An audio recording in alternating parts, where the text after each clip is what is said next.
21 Oktober 2020. Hari yang cukup spesial bagi saya. Pada akhirnya, penantian dan kisah cinta saya tengah berlabuh ke seorang wanita yang tidak lain adalah seorang yang pernah mengisi sudut hati saya di 2017. Saya pernah berprinsip gak bakal balikan dengan mantan. Namun takdir mengharuskan saya untuk termakan omongan sendiri. 21 Oktober 2020 saya mencoba untuk menjilat air liur sendiri. Ternyata rasanya enak juga. Yang penting niatnya baik dan bukan air liur orang lain. 21 Oktober 2020 kami resmi Mapet Tuada. Mapet Tuada dalam tradisi Bugis itu adalah rangkaian dalam Mapap Boting atau pernikahan. Pada umumnya mirip-mirip pertunangan lah. Namanya sesuai ijazah Reski Harmiliani. Rea itu singkatan dari nama panjangnya. Saya mengenalnya kira-kira pertengahan tahun 2014. Saat itu ia dalam tahap penyelesaian studinya di Fakultas Ekonomi Universitas Muhammadiyah Parepare. Rea itu junior saya di kampus yang sama.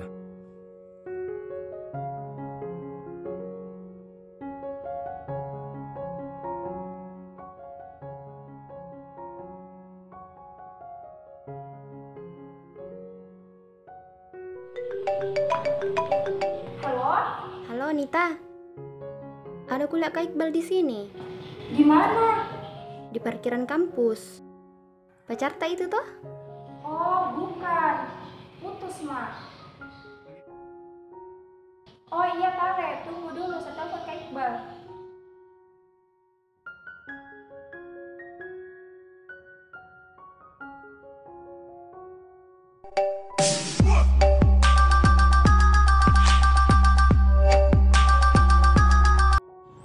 Halo, Halo, Kak. Di mana, Ki? di parkiran kampus. Oh, ada tadi sepupuku lihat, Ki. Reha namanya.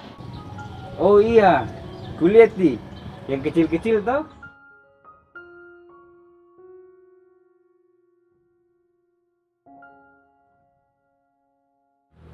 Tapi cewek, kita sepupunya Nita. Oh iya Kak, kita Kak Iqbal toh? Iya.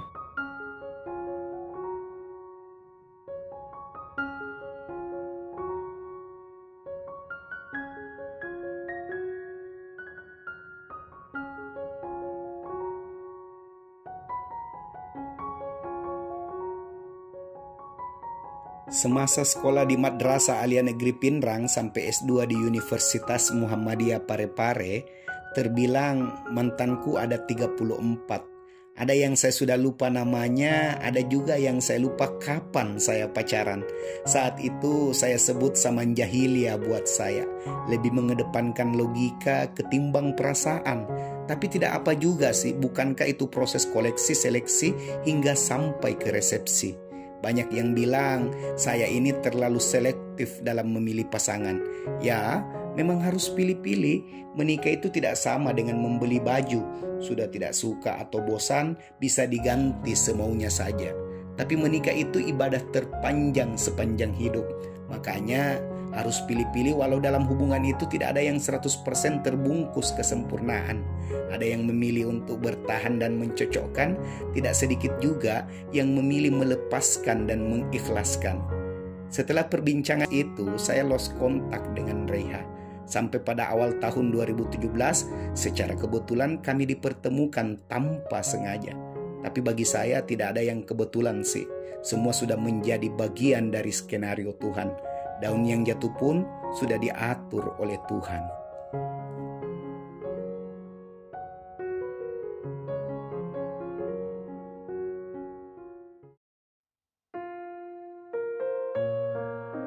Hai, butuh kak uang ini saudara.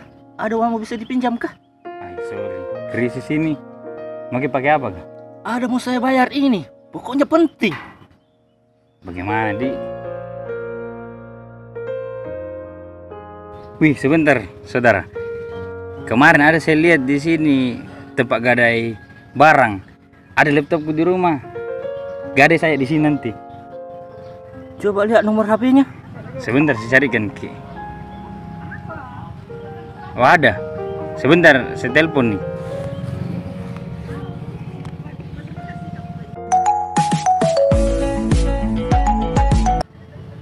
Halo, assalamualaikum. Waalaikumsalam. Betul ini tempat gadai barang. Bisa saya gadaikan barangku? Oh iya, bisa Ji. Ke kantor Maki sekarang.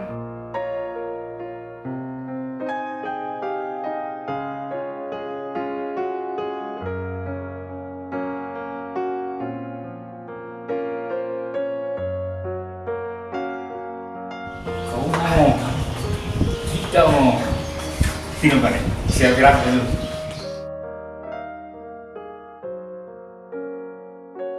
Assalamualaikum. Waalaikumsalam. Reha, sepupunya Ani tadi. Oh iya, kita Kak Iqbal toh? Iya deh. Lama nggak ketemu Ki Kak.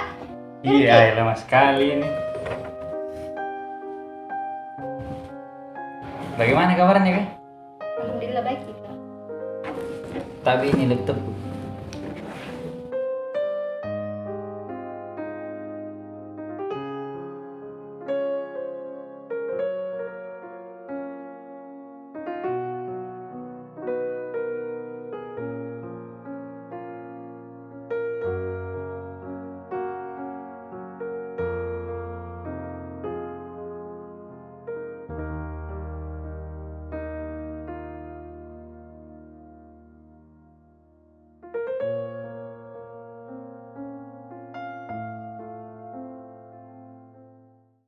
Saat itu saya dapat nomor kontak Reiha. Reiha mulai terbuka dan sering curhat ke saya. Hingga saya pun melibatkan perasaan. Singkatnya, saya beranikan diri untuk mengutarakan perasaanku ke Reiha dan mengajak dia untuk bertemu.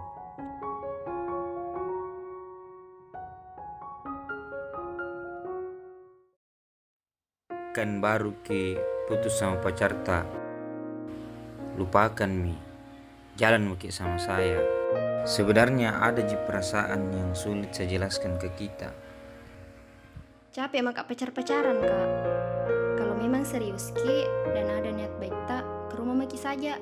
Kalau ke rumah, gampang sekali Ji. Biar hari ini juga bisa. Ayo Mpale kalau mau Ki.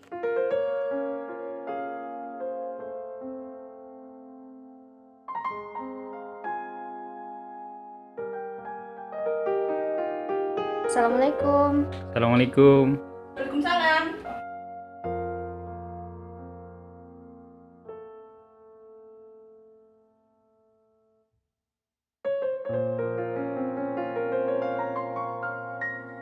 Tapi tante, begini, dekat gak saya sama Reha.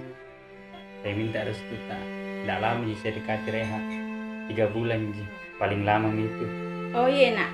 April, Mei, Juni 2017, saya lebih dekat dengan Reiha, mengenal keluarganya, lingkungan, dan semua tentangnya. Bahkan di dalam karya buku saya yang berjudul Makun Rai, Perempuan Bugis, terbit di 2017, tertulis jelas namanya. Sebagai orang yang selalu kudoakan, kelak cinta kita akan direstui oleh Tuhan. Hingga tak terasa 3 bulan lamanya, saya tersadar telah membuat janji dengan orang tua Reiha. Sebenarnya waktu itu saya bisa mengamalkan janjiku pada keluarga Reiha, namun situasi dan kondisi sangat tidak memungkinkan. Di waktu bersamaan, ayah saya bolak-balik masuk rumah sakit dan divonis cuci darah atau hemodialisis. Bagaimana mungkin saya bisa melangsungkan resepsi pernikahan dalam situasi seperti itu? Di sela-sela kesibukannya, Reha selalu menyempatkan waktunya untuk melihat dan mengunjungi bapak yang ketika itu bertarung melawan sakitnya. Hari demi hari berlalu, waktu perpisahan itu pun telah tiba. Berat rasanya, tapi sebagai laki-laki harus memberikan kejelasan dan keputusan kepada seorang perempuan.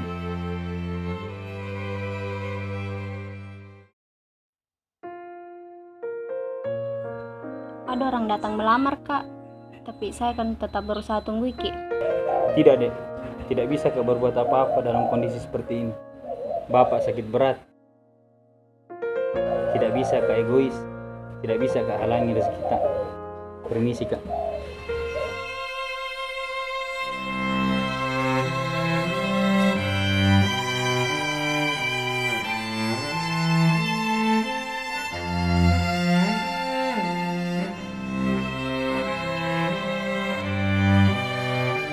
Mulai saat itu saya lost kontak dengannya dan memilih untuk tidak pacar-pacaran lagi. Saya lebih fokus ke perawatan bapak yang 3 kali dalam seminggu harus cuci darah.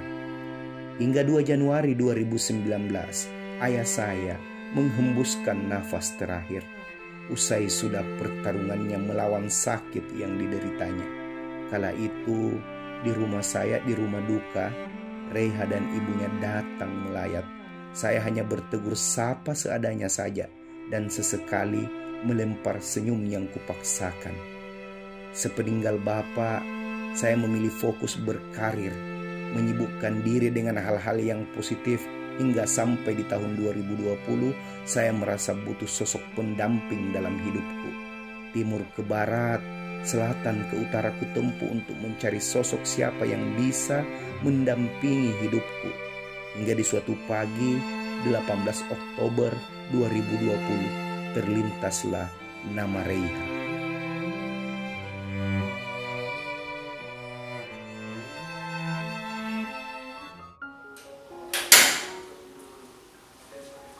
Mana itu Reha yang selalu datang lihat bapak waktu sakit?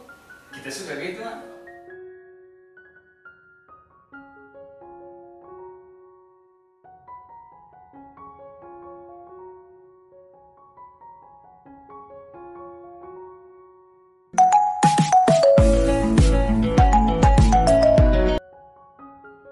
Assalamualaikum. Waalaikumsalam. Apa kabar, Dek? Baik kak, tumben menelpon. Ada apa? Bisa saya ketemu dengan kita? Kenapa kak?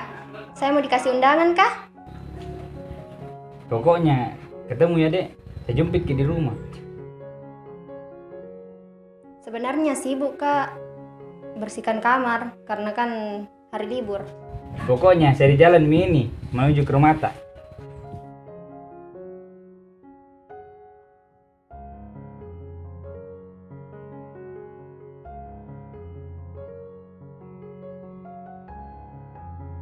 Apa kabar, Dek? Alhamdulillah baik kak. Kalau kita bagaimana? Baik juga, Dek. Saya mau menikah. Alhamdulillah kak.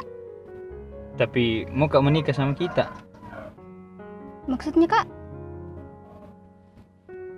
Ada pacar tak sekarang kah? Atau orang yang dekat sama kita?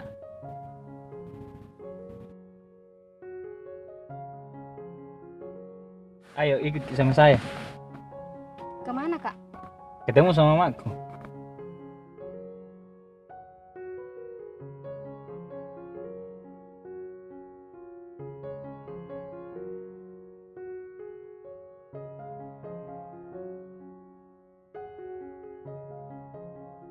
Jelaskan Maki, Mak, kalau mau kak menikah sama Reha. Kalau kita suka, lanjut makin nak. Sekarang mau kasih ketemu mama tak?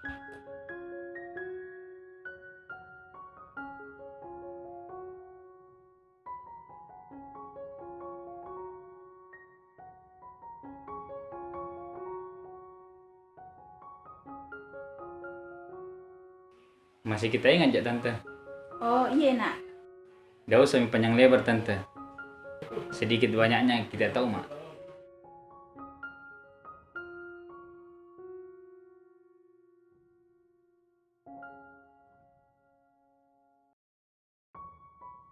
(21 Oktober 2020). Ibuku memasangkan cincin di jari manisnya sebagai tanda kami resmi saling mengikat. Hari ini saya mau bilang, telah tertulis di Lauhil Mahfuz akan setiap langkah perjalanan hidup kita. Dengan siapa kita kenal, dengan siapa kita berteman, termasuk dengan siapa kita akan berjodoh. Jadi tak perlu risau sebab segala sesuatu dalam hidup sudah Tuhan catat. Rezeki telah tertakar dan jodoh tak akan tertukar.